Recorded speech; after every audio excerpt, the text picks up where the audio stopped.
Jesus, amém. A todos a paz do Senhor Jesus, glória a Deus. Vamos abrir a palavra de Deus, primeiro livro, Gênesis.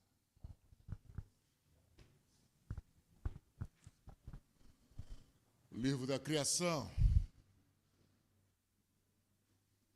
Glória a Deus. Gênesis capítulo 1, o verso de número 5. Glória a Deus. E Deus chamou a luz dia, e as trevas chamou noite. E foi a tarde e a manhã o primeiro dia. Glória a Deus. Até aí, irmãos, vamos nos assentar. Glória a Deus. A expressão com a qual nos deparamos no início da Bíblia, e houve tarde e manhã, presente nesse versículo, e não só nele, mas nos outros, em Gênesis também, lá no versículo 8, versículo 13, e houve tarde e manhã, conforme Deus foi fazendo as coisas,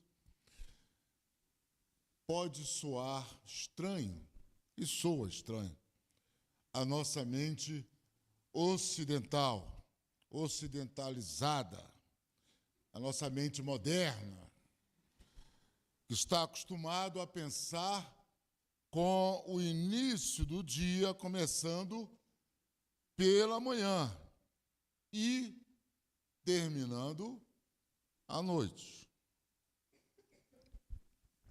A Bíblia, porém, ela expressa isso de forma oposta. E há razões, tanto culturais como linguísticas e teológicas, para que isso aconteça. Primeiro, a mentalidade semítica. Semítica quer dizer descendentes de Sem, um dos filhos de Adão. E também está relacionado ao calendário judaico, ou hebraico, que na época não era Judá, eram os hebreus. Na cultura hebraica antiga, o dia ele começa ao pôr do sol, não ao nascer do sol. Por exemplo, o Shabat, ou sábado, eu estava lá, Manel também já esteve, Ana, Suzy. O dia do Shabat, ou dia do sábado, começa no anoitecer de sexta-feira. É o Yom. Yom, hebraico, dia. Lembre-se, por exemplo, do Yom Kippur, dia do perdão. Começa ao pôr do sol, não ao nascer do sol. E termina na noite ou no anoitecer do sábado. Então começa no anoitecer de sexta e termina no anoitecer de sábado. Então isso também é refletido na ordem do livro de Gênesis, conforme o seu escritor escreveu, inspirado pelo Espírito Santo de Deus, onde ele diz: e houve tarde e manhã, o primeiro dia. Ele não falou manhã e tarde, mas ele disse: houve tarde e manhã. Glória a Deus. Logo, o dia para os hebreus começa com a escuridão e caminha para a luz. Começa com a escuridão da tarde para a noite e começa com a luz do amanhecer, ou a luz da manhã.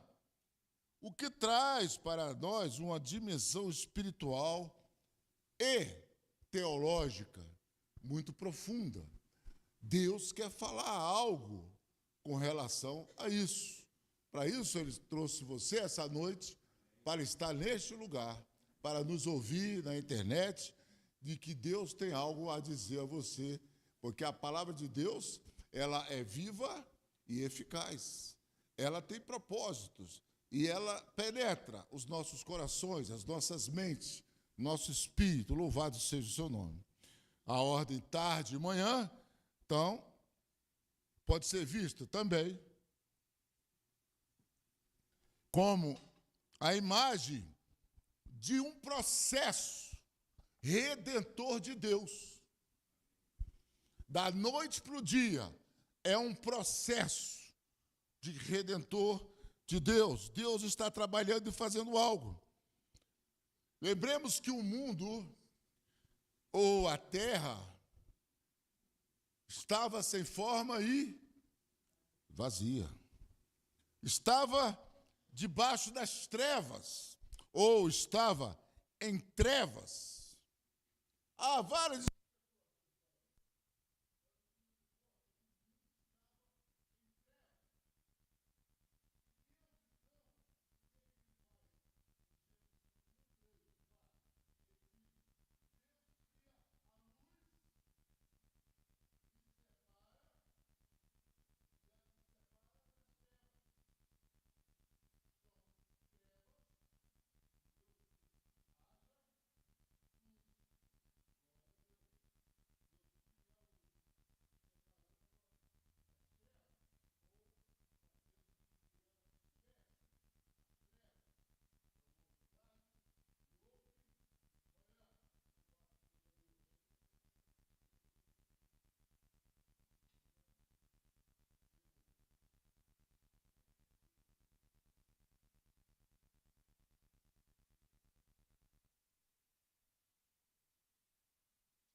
Amém. Então, essa ordem de tarde e manhã sugere que o caos, que a escuridão são vencidos pela luz. Glória a Deus. Então, Deus já está nos dando um grande ensino. Que a luz vence as trevas. Glória a Deus. Do movimento de desordem para a ordem, de uma entropia para uma ordem, das trevas para a iluminação, por fim, da queda para a redenção. Fantástico, né? Glória a Deus. Então, no princípio, Deus criou os céus e a terra. A terra era sem forma e vazia. Havia trevas sobre as águas profundas, e o Espírito de Deus se movia sobre a face das águas. A palavra de Deus nos diz em Isaías 9, o povo que andava em trevas viu uma grande luz. Glória a Deus. Isaías estava se referindo ao Messias que viria. O mundo que andava em trevas.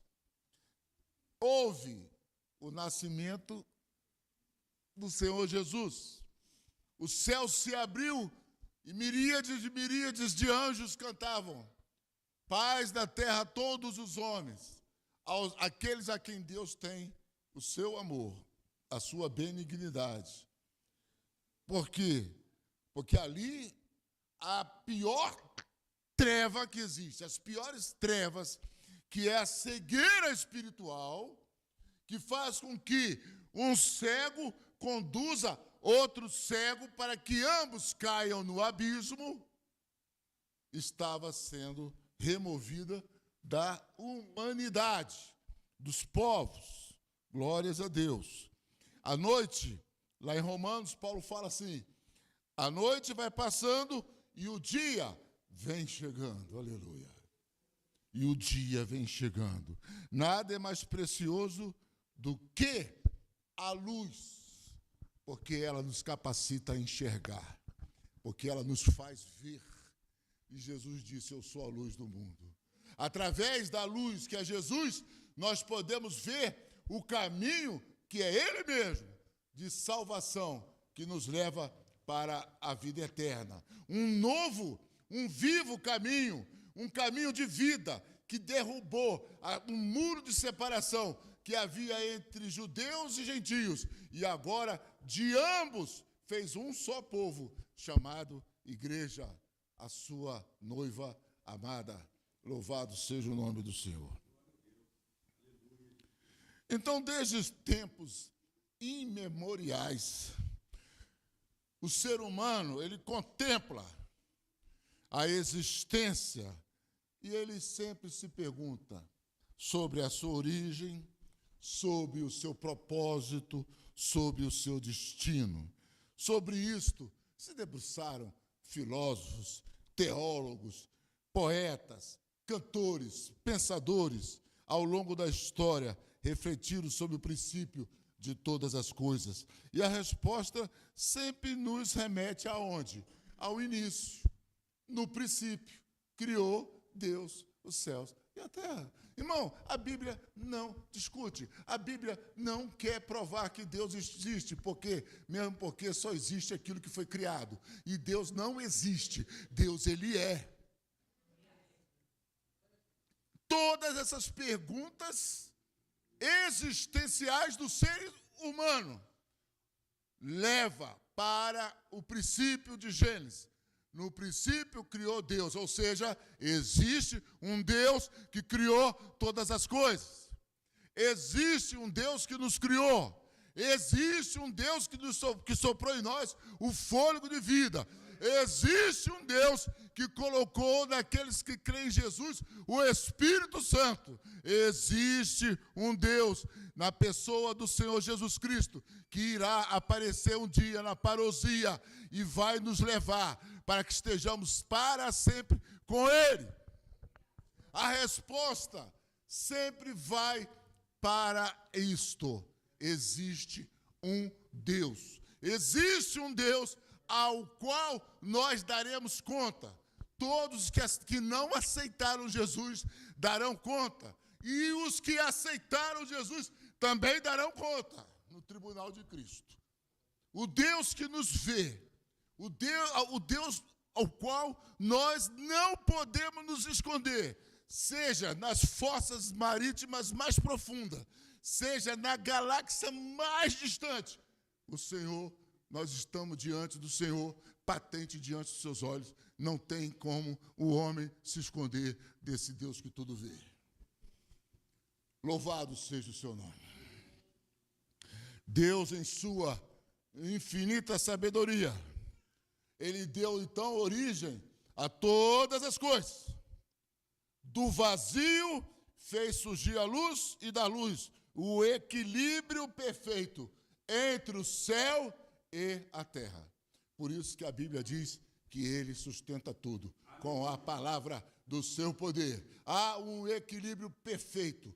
Todas as coisas estão debaixo da soberania, da ordem, do querer, da determinação do nosso Senhor. Louvado seja o seu nome. Cada estrela, cada sopro de vida, cada bebezinho que nasce, cada flor que brota, cada lei que rege o universo, foi escrita pelas poderosas mãos de Deus. Aleluia. O amor de Deus é uma luz que não deixa escurecer a vida. Glória a Deus.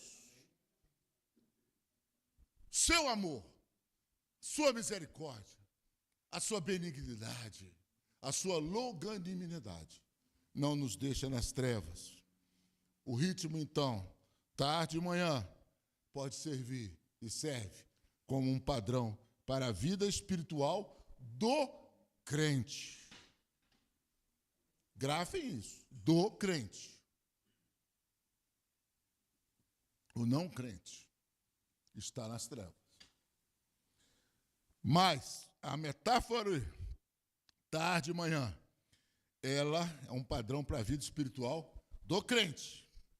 Por quê? Porque assim como o dia começa à noite e caminha para amanhã, a jornada da fé muitas vezes começa na escuridão do pecado. de onde Deus nos tirou, louvado seja o seu nome. Ou então da ignorância de ignorar um amor maravilhoso que fez todas as coisas. Da ignorância. E isto vai rumo à luz da revelação e da salvação. Ou seja, da ignorância do pecado há um processo de Deus na vida do crente que o leva para a luz da revelação e da salvação. É descortinado, é apocalipse, é descortinar, é tirar a cortina, é tirar o véu. É como que você está na caverna, lá onde você não tem noção do que está lá fora, de um dia de sol, de radiação, de luz e tudo mais, mas você sempre viveu na caverna de Platão. Você está enfiado na caverna de Platão, mas a uma hora você sai. Porque Platão falava de 3 ordens. A ordem da linha, a ordem do sol e a ordem da caverna. A ordem da linha, ele dizia que há 2 mundos, separa 2 mundos, o espiritual do material. A ordem do sol, que o sol nos faz ver perfeitas coisas. E a ordem da caverna, porque dentro da caverna você não consegue ver se lá dentro você existe o que tem lá fora. Mas Deus, ele nos leva do fundo da caverna, de uma caverna úmida, de uma caverna cheia de mofo, de uma caverna cheia de morcego, de uma caverna cheia de imagens distorcidas de um mundo lá de fora. E ele nos traz para a verdadeira revelação que é Jesus Cristo. Por isso que a Bíblia fala, e houve luz. Glórias a Deus. Houve luz em nossas vidas. Bendito seja o nome do Senhor. A oração judaica tradicional também segue esse padrão. A primeira oração do dia do judeu é feita ao entardecer, porque o dia começa no entardecer, como já falamos. E ela é chamada de Mariv. E dentre essa oração que o judeu faz no início do seu dia, ele diz, Senhor, Tu iluminas a terra. Olha só, ele já está se referindo à luz que está vindo. Mas para vós que creem no meu nome, nascerá o sol da justiça. Então ele já está falando isso, ó, o sol está vindo, o sol está chegando. Tu iluminas a terra e os que nela habitam com misericórdia. E a palavra de Deus diz que as misericórdias do Senhor se renovam a cada amanhecer. E renova todos os dias continuamente a obra da criação. Bendito és tu, Senhor, que fazes alternar o dia e a noite. Glória maravilhosa. Tem noite, mas tem dia. Glória a Deus. Deus faz alternar. A expressão, e foi tarde e manhã. Primeiro dia, é parte de uma estrutura repetitiva e poética, usada nesse capítulo 1 de Gênesis.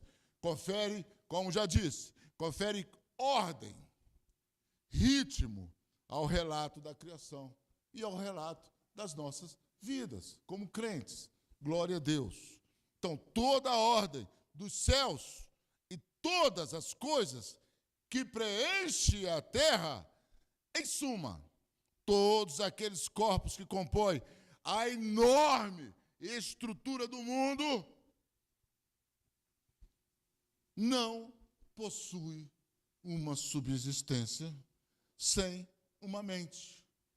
E essa magnífica mente é a mente de Deus.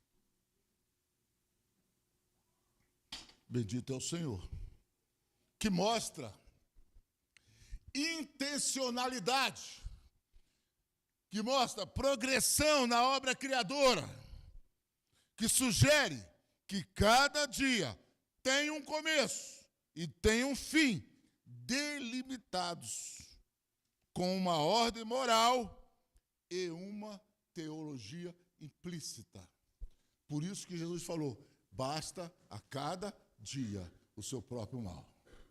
Temos que viver dia após dia. Glórias a Deus. Do ponto de vista cristológico, do ponto de vista salvífico da salvação, essa estrutura apronta para Cristo.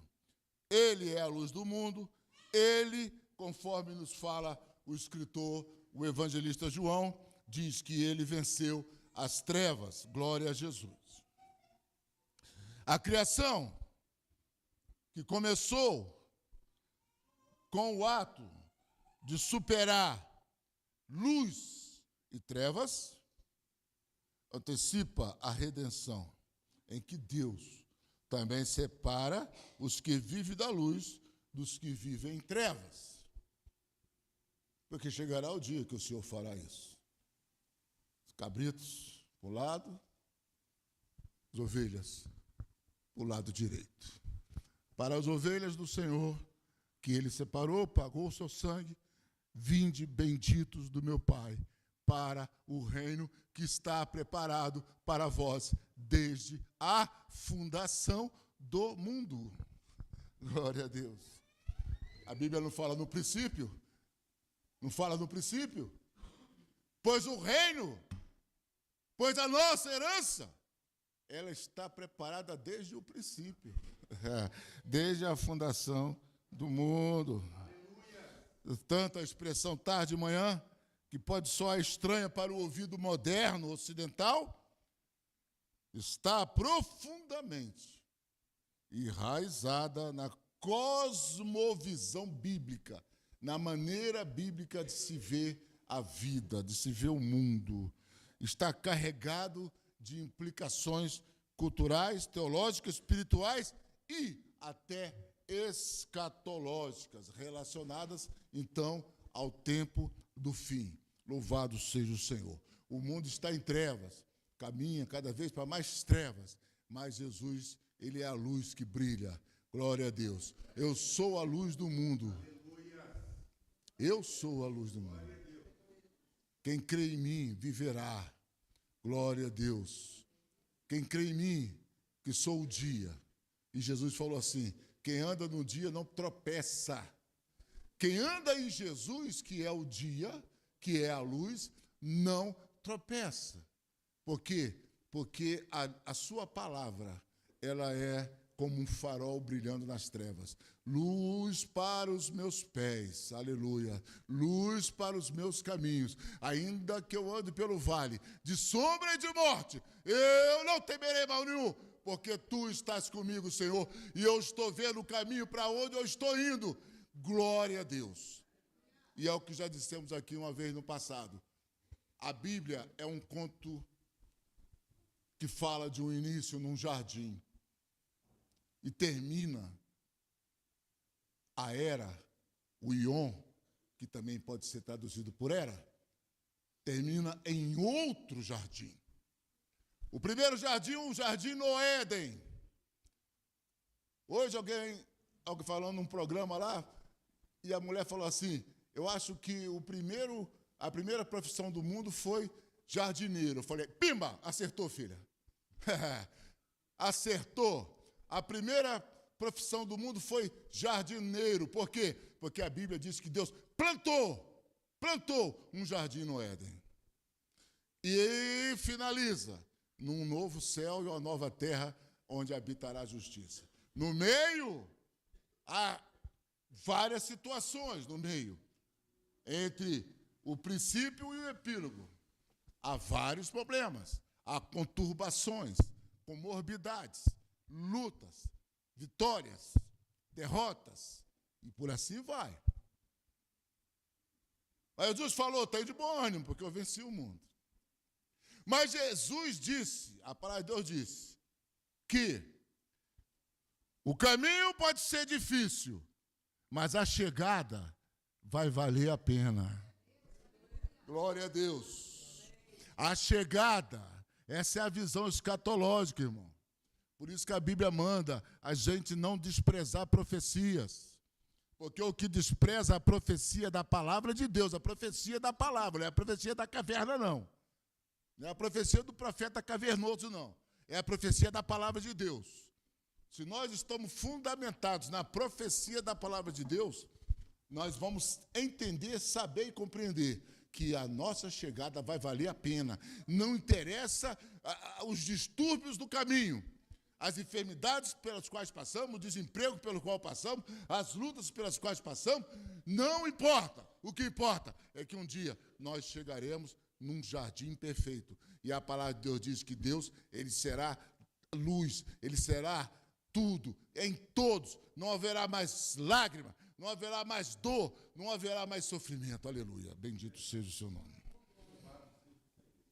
Finalizando, então, essa visão escatológica, teológica, ela expressa uma visão de mundo onde Deus transforma trevas em luz, onde Deus transforma caos em ordem, onde Deus transforma pecado em redenção. Deus trouxe ordem a partir do caos. A desordem, ela teve que se render à ordem estabelecida pelo Criador, por Deus. Glórias a Jesus. Não é o que dizem que Deus escreve certo por linhas tortas? A linha torta é a desordem. Mas Deus traça uma linha reta na vida do crente para que ele possa andar seguro. Devemos olhar a história, devemos olhar a própria vida, nossa própria vida, como um movimento para o dia, como um movimento da queda para a glória. Glórias a Deus. Que o Senhor nos abençoe.